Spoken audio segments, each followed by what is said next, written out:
জল ছবির আপনাদেরকে দেখাচ্ছি শহর থেকে জেলার প্রতিটা প্রান্তে, এবং সপ্তাহের প্রথম কাজের দিন কিভাবে দুর্ভোগে পড়তে হয়েছে সাধারণ মানুষকে। দেখুন, অফিস ঢুকতে, বিশেষ করে যদি আমরা বলি যে এই সল্টলেক সেক্টর 5 সংলগ্ন এলাকা জলমগ্ন হয়ে পড়েছে, কোথাও গোড়ালি, কোথাও হাঁটু সমান জল, কিন্তু তার মধ্যেও আসতে হচ্ছে, অফিস যারা করছেন তাদেরকে আসতে হচ্ছে সপ্তাহের প্রথম কাজের দিন বলে কথা।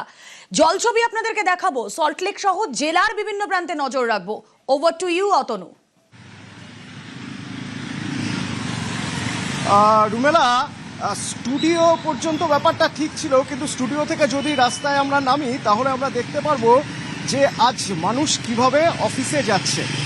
একটা ফোরকাস্ট ছিল, যে ফোরকাস্টে বলা হচ্ছিল যে ভারী থেকে অতি ভারী বৃষ্টি হবে, পশ্চিমের জেলাগুলোর জন্য সতর্কতা ছিল, কলকাতায় বৃষ্টি হবে এটা কালও বলা হয়েছিল, কিন্তু সেই বৃষ্টির জন্য যে এভাবে জল জমে যাবে সেটা বোধহয় আন্দাজ করা যায়নি, কারণ ঝিরিঝিরি বৃষ্টি কাল থেকেই হচ্ছিল এবং বিরামহীন বৃষ্টি হচ্ছিল। কিন্তু হঠাৎ করেই আজ সকাল থেকে কিছু কিছু জায়গায় মুষলধারে বৃষ্টি, এবং যার ফলে আমি যখন সেক্টর 5-এর কথাই বলবো, যেখানে দাঁড়িয়ে রয়েছি, এই হচ্ছে ছবি।